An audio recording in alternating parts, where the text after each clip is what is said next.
When David found the truth, it was almost too ordinary to notice. A message notification popped up on his wife's phone while she was in the shower. He hadn't meant to look, but the preview showed a name he didn't recognize and a line that said, "Last night was amazing, I can't stop thinking about you." His heart dropped instantly. 10 years of marriage flashed before his eyes. Birthdays, long nights, the house they built together, all crumbling in an instant. At first, he couldn't believe it. He told himself there must be some misunderstanding, a wrong message, a joke maybe. But when she came out of the bathroom, humming softly, towel around her hair, he couldn't hold it in. "Who's Eric?" he asked, voice shaking. Her smile vanished. The color drained from her face. And in that silence, he already knew the answer. They sat in the kitchen for hours. She tried explaining how she had felt lonely, how their relationship had turned cold, how one thing led to another. But none of it sounded like reasons. It sounded like excuses. David listened, tears burning in his eyes, his world collapsing quietly as she spoke. He didn't shout. He didn't throw things. He just sat there numb. When she finished, he said, "I need time." Then he walked out and spent the night at his brother's place, staring at the ceiling until morning came. 10 years together, and now he couldn't even imagine walking back into his own home. Days passed. Friends told him to leave her. His brother said she didn't deserve another chance. But David's heart wasn't made for revenge. It was made for love. He thought about their first date, their wedding day, the laughter they shared when things were simple. Maybe, he thought, love could survive betrayal. He met her at a small cafe after a week. She looked exhausted, eyes swollen from crying. "I'm sorry," she whispered the moment she saw him. "I'll do anything to fix this." For a long moment, he said nothing. Then finally he spoke. "If we're going to try again, there can be no more lies." They started marriage counseling.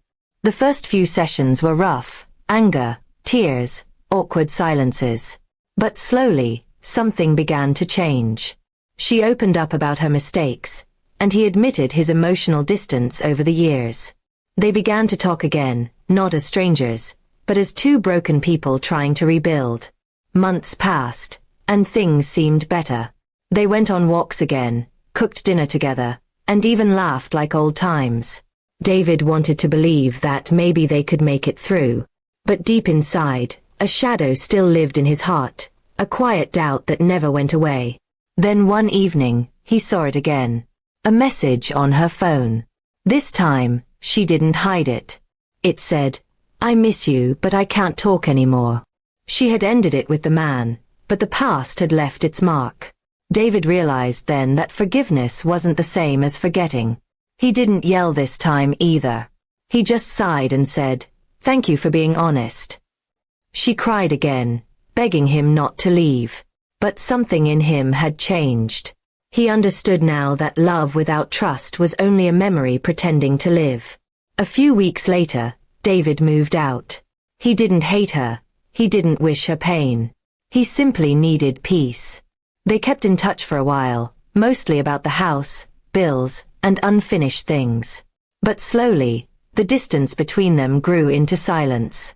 A year later, he wrote her a letter. In it, he thanked her.